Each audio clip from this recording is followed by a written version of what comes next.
Well, you should expect it. Just in case you don't know, it's an odd place to be, and when you reach that advanced level, there's going to be more and more people gunning for you in your region, and because they have their ego all wrapped up in the game, and they can't, it's all that adolescent male stuff. The whole penis envy shit.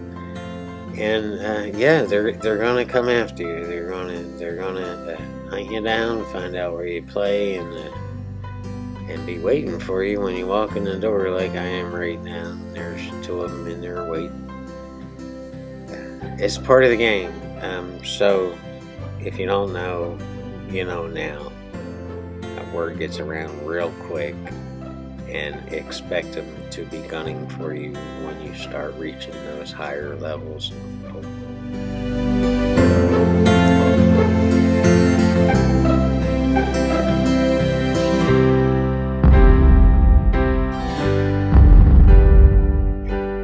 Alright, let's look at it. The cue ball is in an odd position over here by this side pocket, and the one ball is down here. 1 to the 2, 2 to the 3, 3 to the 4, 4 to the 5, 5 to the 6, 6 to the 7, 7 to the 8, and 8 to the 9. To recognize a pattern, you should see that the first 5 balls are up table except for this 1, so the 1's the exception, and we need to find a way to get on this 2.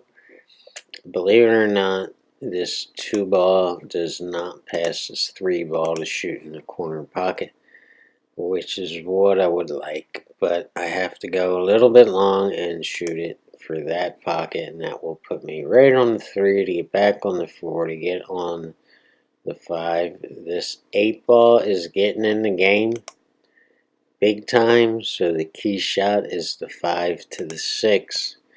So we have to shoot this 6 either up table or squeeze it in this side pocket.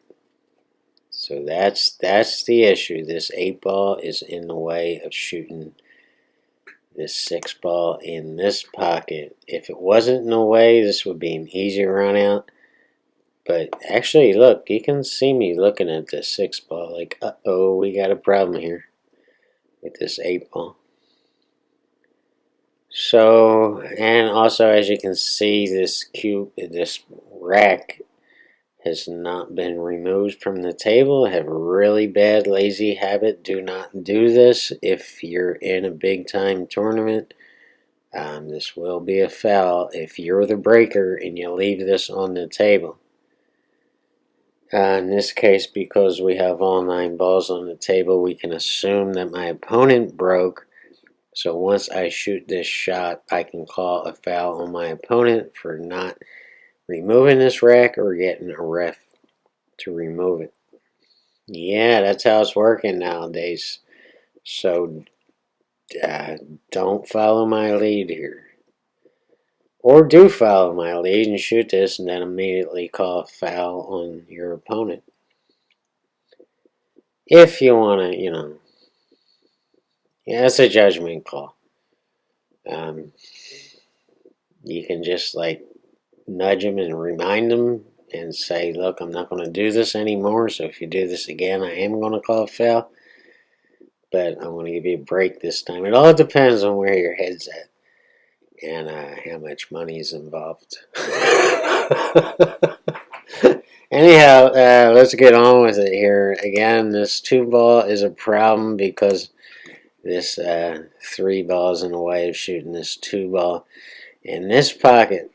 And let's see what happens here. Yeah, I wind up hitting it, and that was kind of risky. I don't really remember where my mind was at, but I think I was trying to get down here for a shot in the side. And I knew I had to go a little bit long because I wasn't setting up for a shot in this corner. So I just went a little bit long, and we can go back to see the action off the rail after I shoot this 1 ball. And we can see that I did a little bit too much of something. Yeah, I spun it too much. You can actually see this cue ball spinning if you look closely at the dot. It's a red dot cue ball. You see it come, yeah. See, it went to the rail really slow, but it had so much spin on it that it just, you know, it spun off this rail in this direction instead of spinning in this direction here. That's what happened. Too much left-hand English there.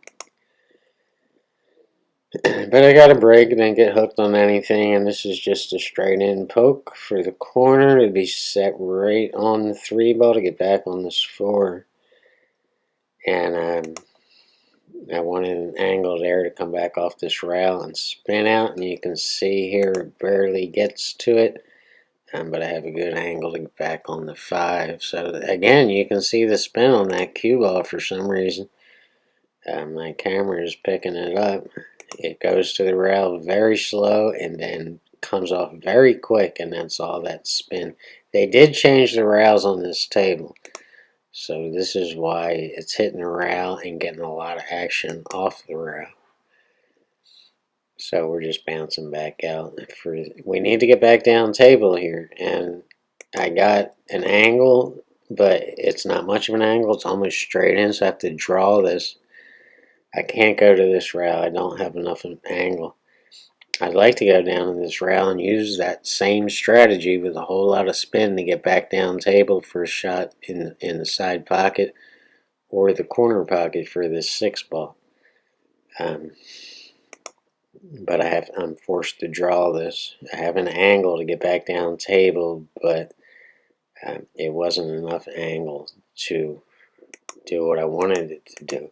And now you'll see me shoot a very rare shot. The only chance here of getting right on this 7 ball, I mean, you can try to super cut this 6 ball, but because of how far away it is from the pocket, you're going to have to shoot it a little bit hard, and it's going to get away from you, and it's probably going to hit either the 9 ball or the 7 ball or scratch, and just turning it into a disaster where you're going to have to play safe. And safety's not my best game, so I just go for it here.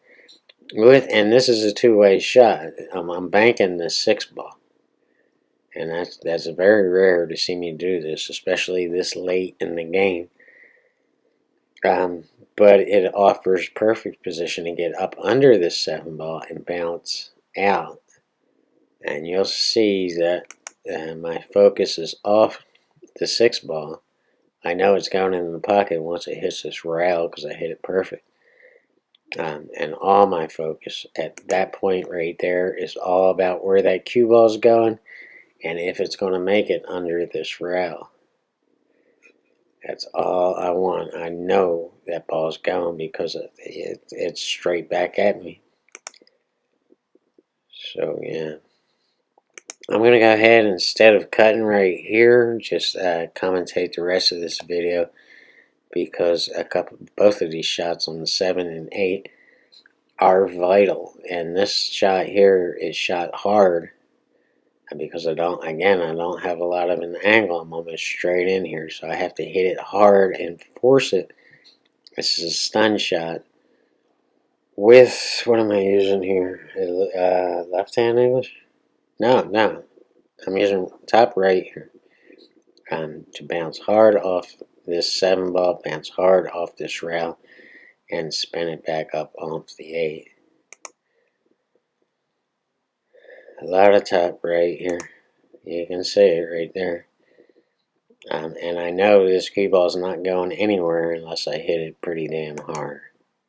So you can see how hard I hit that. I got back up on top of the 8. I would have liked to have more of an angle here, but I'm almost straight in. A lot of players make the mistake here of not drawing back far enough, and they get on the 50-yard line on the 9 ball. It's best to go a little bit long here rather than come up short. And then the rack is still there, so that's another reason to just don't worry about drawing back too far. Worry more about not drawing back far enough. It's a little deceiving.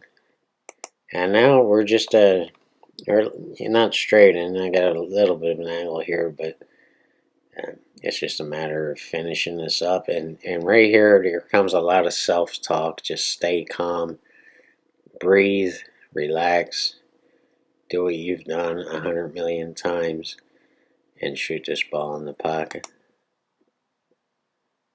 And there it is. Again, move that rack. I can't stress that enough. They will call that on you. So you want to watch it again without commentary, or do you want me to ramble about something? Let's watch it all from start to finish without commentary and some good kind of music in the background, and just enjoy it. It was a decent run out. It was all about that 6 ball. Peace, everybody. Thanks for watching.